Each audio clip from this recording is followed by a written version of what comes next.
Fala internet, fala curiosos! Hoje veremos o que são Cardano, também chamado de ADA, e o Ethereum, que podemos chamar de Ether. Quais são as diferenças entre eles? E por fim, vamos fazer um exercício de quais seriam seus preços realistas nos próximos 10 anos. Que tal? E assim você pode até saber quanto de cada um vai precisar para um dia se tornar um milionário. Vamos lá?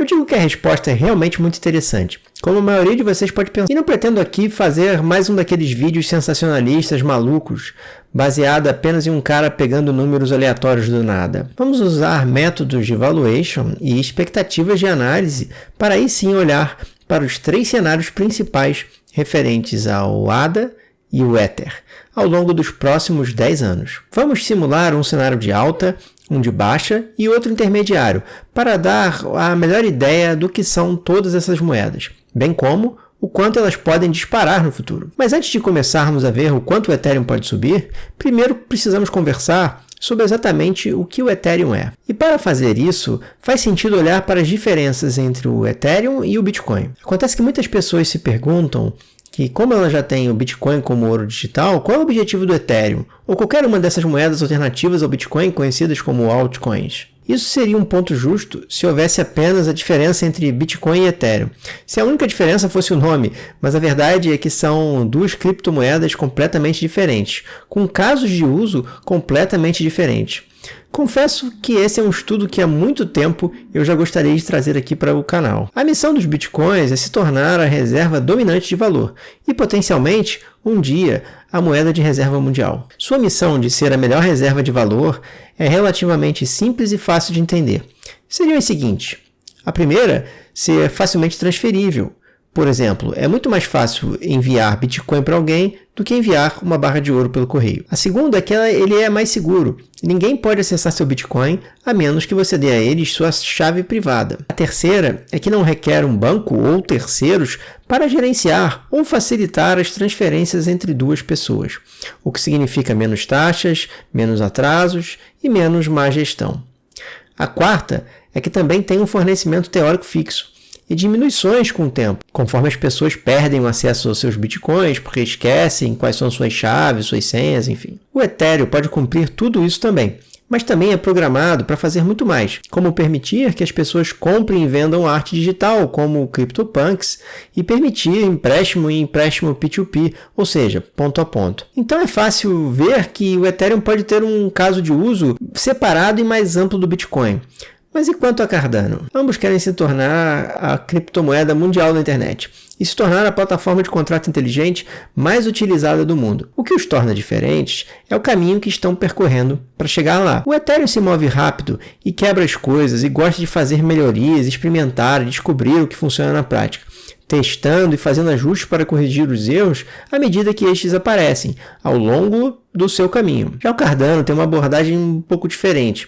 A cada movimento que o Cardano faz é submetido a testes teóricos rigorosos, por meio de um processo acadêmico revisado por pares que é usado em todos os campos da ciência. Eles preferem levar mais tempo para fazer algo, mas quando está feito, eles têm mais confiança de que não vai quebrar, não vai dar erro. No início, isso deu ao Ethereum uma vantagem enorme, porque era a única plataforma de contratos inteligentes que os desenvolvedores poderiam construir e os usuários poderiam interagir. Porque, no final das contas, não importa o quanto você treina para uma competição. Se apenas um competidor está na corrida, ele vai vencer por óbvio. Essa é a história dos últimos anos, mas isso está começando a mudar. Porque a competição é para se tornar a maior plataforma de contratos inteligentes. A corrida ainda não começou, porque não é uma corrida para 1 milhão de usuários, é uma corrida para 1 bilhão de usuários. E é por isso que a Cardano acredita que acabará ganhando. Porque para ter 1 bilhão de usuários, você precisa de escala. E para obter escala, você precisa mudar radicalmente a rede Ethereum, que, entre outras coisas, precisa sair do Proof of Work para o Proof of Stake. Eu fiz um vídeo sobre 6 coisas que você precisa saber sobre o Cardano, que está aqui no card e você pode ver depois com calma. E uma delas é a diferença do Proof of Stake, assim como a forma como eles melhor abordam a ciência. Enquanto o Cardano levou anos extras para lançar os contratos inteligentes, o Ethereum fez antes. Mas o Cardano terá o seu próprio avanço de vários anos frente ao Ethereum com o Proof of Stake de blockchain. Léo, tudo bem, eles vão mudar o mundo, mas a verdadeira questão é, o que nos interessa é quão alto pode ir o preço de seus tokens conforme o valor de sua rede aumenta. Essa é a questão. E para poder responder a isso, primeiro devemos saber como avaliar os seus negócios. E é aí que as coisas começam a ficar interessantes. Porque a maioria das críticas sobre as moedas é como você realmente as avalia. E se elas têm algum valor baseado em fundamento ou são apenas ativos especulativos. Como a maior parte do dinheiro na cripto acaba por ser classificada como especulativa atualmente e também durante esse recente bull market, é por isso que vemos essas grandes quedas de 50% a 90% de vez em quando. Há um valor fundamental e real que certas moedas fornecem, que pode ser fornecido por qualquer coisa de valor. Por exemplo, DeFi ou as finanças descentralizadas permitem empréstimos peer-to-peer, sem intermediário como, por exemplo, um banco seria. Isso acontece porque os contratos inteligentes autoexecutáveis permitem que acordos de empréstimos sejam feitos entre duas pessoas sem a necessidade de uma parte confiável entre elas, pois o contrato inteligente executa automaticamente os termos acordados entre o credor e o tomador. Isso é mais rápido, mais barato e mais resistente à corrupção e aos produtos financeiros tradicionais. E essa é uma das centenas de casos de usos exclusivos que certas moedas fornecem e que lhes dão valor. Quanto à parte econômica da relação entre os serviços disponíveis no Ethereum ou na Cardano, que são essencialmente plataformas como os serviços da web que a Amazon fornece e vende, também são feitos para empresas construírem em cima dessa relação. Ambas, Ethereum e Cardano, fazem isso, mas o preço do Ethereum e do próprio ADA não é exatamente de 1 para 1, ou seja, são diferentes. Uma boa regra é que quanto mais projetos e usuários em uma respectiva plataforma, mais valiosa será essa plataforma. É como se a mídia social, que tem mais usuários, é geralmente a mais valiosa. Também podemos usar duas outras teorias para avaliar o Ethereum e o Cardano. A primeira é a chamada Lei de Metcalfe. Em cripto, se diz que a taxa de crescimento da rede pode ser mapeada com base no quadrado do número de usuários da rede. E se olharmos para o crescimento do usuário do Ethereum, você pode ver que ele está aumentando a uma taxa cada vez mais rápida. A taxa de crescimento do Cardano, por outro lado, também tem sido bem rápida, considerando o fato de que há muito pouco o que você pode realmente fazer na rede agora. E quando os contratos inteligentes forem lançados, espero que a Cardano tenha uma explosão de endereços semelhante ao que aconteceu com o Ethereum, uma vez que com o DeFi começou a decolar, como podemos aí ver no gráfico. A segunda forma de avaliar é usando a tese de sincronização de protocolo, em inglês chamada Protocol Sync Thesis. Essa teoria diz que, como todas as transações e produtos construídos em Ethereum são eventualmente liquidados em Ethereum, isso dá um valor inerente a cada um que aumenta com o tempo, à medida que mais transações ocorrem na rede. Isso nos ajuda a linkar o crescimento de usuários na rede, o que levará a mais transações, o motivo pelo qual o valor do Ethereum ou do ADA aumentará com o tempo. Isso é um pouco difícil de entender porque vivemos em um mundo onde cada vez mais dinheiro é impresso constantemente. Portanto, o valor está constantemente diminuindo. Mas em um mundo onde o Ethereum é, digamos,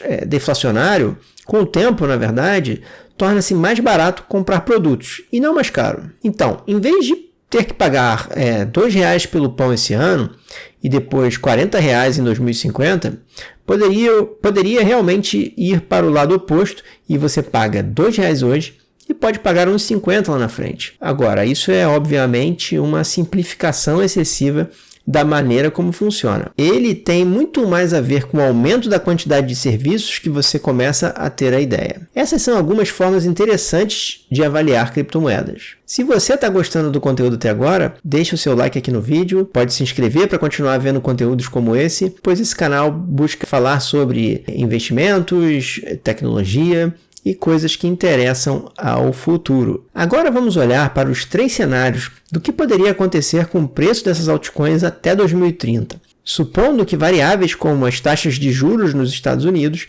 permaneçam semelhantes. Começaremos com o caso menos otimista para Ethereum e para Cardano, mas como estamos olhando para 9 anos no futuro, Mesmo na situação mais baixista, uma das mais baixas com menos otimismo, os preços ainda estão muito mais altos. Isso ocorre porque podemos essencialmente esquecer o efeito dos mercados de alta e baixa sobre o preço. Quanto mais olharmos para frente, ambos acontecerão.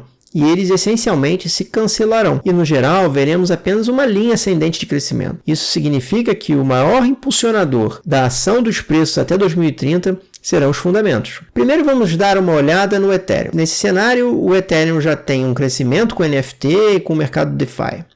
Como disse antes, há benefícios legítimos para esses dois casos de uso que lhes dão valor. E para dar um cenário menos otimista para o Ethereum, supomos que o DeFi não vai decolar com a taxa de crescimento atual. O Ethereum enfrenta mais concorrência de outras plataformas de contratos inteligentes que consomem sua participação no mercado. No ano passado, o DeFi cresceu 88 vezes e as receitas de DeFi cresceram de dezenas de milhões para centenas de milhões de dólares. As expectativas são boas. Se sabe que crescimento não vai continuar para sempre, mas esse é apenas o começo do crescimento que será visto quando a cripto se tornar popular. E isso provavelmente acontecerá quando houver uma maneira fácil para os usuários acessarem o DeFi. Mas se isso não acontecer, o DeFi não crescerá tanto quanto esperado e, portanto, o crescimento de usuários também diminuirá. Mas também nesse cenário, com o valor da receita de DeFi era apenas 0,1% das indústrias de arte, de jogos, de colecionáveis e de apostas, ainda estaríamos falando de uma receita de 870 milhões de dólares. E se seu preço subisse tanto quanto, ainda alcançaria pouco mais de 10 mil dólares. Agora, esse é um preço que é obviamente muito baixo e ridiculamente baixo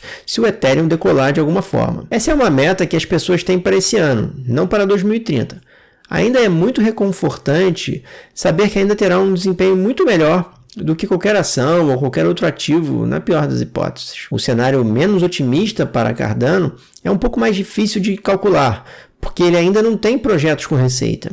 Mas se vermos onde a Cardano foi capaz de chegar e onde o Ethereum está agora, projetando para 2030, ainda estaria muito abaixo das expectativas que muitos têm para o ADA. Considerando o que estão fazendo na África e na América do Sul, ainda valorizaria a rede em cerca de 7 vezes, e o seu valor atual subiria para cerca de 11 dólares. Isso seria alcançado por não obter tanta penetração na África e na América do Sul como esperado, bem como o DeFi não decolando tanto quanto supomos, o que, é claro, também afetaria o Ethereum. Então, nesse cenário, você precisaria de cerca de 100 Ethereums ou 90 mil ADAs para se tornar um milionário. No próximo cenário, agora muito mais otimista, os contratos inteligentes caminham e chegam para ficar. E as estimativas de todo o ecossistema cripto são no valor de dezenas de trilhões de dólares e tornou-se realidade em 2030. Nesse cenário, o Ether e Cardano são ambos grandes plataformas de contratos inteligentes que facilitam muita descentralização das finanças em todo o mundo. Cardano é usado para pagamentos, registros de saúde, para educação e praticamente qualquer outro serviço que você puder pensar ser colocado em um blockchain, em toda a África e América do Sul e impulsionar suas economias. O Ethereum também é amplamente adotado em todo o mundo e alimenta muitas indústrias, como jogos, os NFTs e títulos de investimento. A divisão exata entre essas plataformas pode ser muito especulativo, mas se os contratos inteligentes decolarem, você pode ter certeza de que ambas plataformas serão provavelmente duas das maiores. E ainda em 2030, provavelmente, se as coisas correrem dentro desse plano, o Ethereum ultrapassa o Bitcoin como a maior criptomoeda. De acordo com um relatório do Goldman Sachs, isso provavelmente acontecerá nos próximos anos. E o Cardano valeria mais em relação ao Ethereum do que atualmente, se não muito perto disso. A previsão do JP Morgan para a indústria de staking é que valerá 40 bilhões de dólares por ano, mais de 20 vezes o que é agora. No cenário que estamos falando, isso não apenas se tornou realidade, mas foi superado. É porque estou falando de um período mais adiante do que a previsão para os próximos 2 anos. Tanto o gráfico de usuários do Cardano quanto do Ethereum continua a crescer constantemente, conforme a cripto se torna mais e mais amplamente adotada. E com isso, a lei de Metcalfe é verdadeira, bem como a tese de sincronização de protocolo. Usando essas métricas, Ethereum teria uma capitalização de mercado de 12 trilhões e meio de dólares, que é apenas 2,5 trilhões a mais do que o ouro é agora, o que de qualquer forma seria uma subestimação drástica especialmente se eles se envolvem com derivativos. Mas se atingir essa meta em 9 anos, o Ethereum ainda valeria cerca de $100 mil. E embora não tenhamos os dados sobre Cardano, se partirmos da premissa que ADA foi capaz de atingir até 30% da capitalização de mercado do Ethereum, o que considero muito justo, se atingir o que está organizando na África, facilmente pode colocar o preço da ADA em torno de $100, incluindo a inflação das ofertas. O cenário mais otimista para Cardano e Ethereum seria se as expectativas fossem superadas. Então, nesse cenário não há DeFi como conhecemos atualmente. DeFi se tornou uma parte da economia e por isso é referido apenas como finanças. Tudo, de arte a comprar uma casa, controlar quantas calorias você come, são todas as informações contidas no blockchain. Esse seria um mundo onde a Web 2.0, formada por Google, Facebook e Amazon, por exemplo, foi superada pela Web 3.0. As pessoas não têm mais seus dados vendidos pelo Facebook e o Google. Em vez disso, estão no controle deles no blockchain. Esses serviços anteriores são substituídos por soluções baseadas em blockchain, mais seguras e mais privadas. Os contratos inteligentes são usados para um mercado de derivativo de $4 trilhões e são de longe os ativos mais valiosos do mundo, superando quaisquer outras empresas. É um ocorrido menos realista. Fica difícil de acontecer nesse período de tempo, pois muitas vezes as coisas vão muito mais devagar do que esperamos, mesmo que a mudança seja inevitável. Ainda existem algumas pessoas que enviam cartas e ninguém teria previsto isso seria possível 20 anos atrás. E como não posso me referir a muitas fontes ou análises, não vou dar uma previsão de preço com base nisso, mas acho que pelo menos o dobro da situação esperada ou até mais. É uma estimativa muito justa. Se o Ethereum chegar a $200 mil e o ADA a $200, o que significa que para se tornar um milionário, você só precisaria de 5 Ethereums e 5 mil ADA. Eu sei que esse vídeo vai abrir a cabeça de algumas pessoas, principalmente para a maioria das pessoas fora das cripto. Para outras que são do mundo cripto, pode parecer ridículo e também tem as pessoas do mundo cripto que esperam atingir esses valores já em 2022, se não no máximo em 2023. Mas eu acho que com base no sólido crescimento de usuários, o fato de que haverá mais competição entre redes inteligentes que nem sabemos que ainda existe e que há perguntas sem resposta sobre a regulamentação e o fato de que você geralmente quer ser conservador quando você toma decisões de investimento, é melhor estimá-lo para baixo. Essas previsões podem ser extremamente conservadoras se conseguirmos um grande crescimento de usuários muito rápido, ou se a economia mundial quebrar ou algum outro evento de cisne negro acontecer a qualquer uma dessas cadeias. Então eles podem estar no lado negativo e o seu valor teoricamente pode ir para zero. De qualquer forma, acho que as avaliações das criptos hoje são baseadas principalmente em especulação, mas isso não significa que os fundamentos não irão levar seus preços mais alto do que seus preços especulativos atuais no futuro. Isso devido ao verdadeiro valor que eles fornecem, assim que a adoção em massa realmente começar. Se você gostou desse vídeo, dê o seu like. Se quiser ver mais conteúdos como esse, se inscreva aí no canal. Isso era tudo para esse vídeo. Espero que vocês tenham gostado e até o próximo.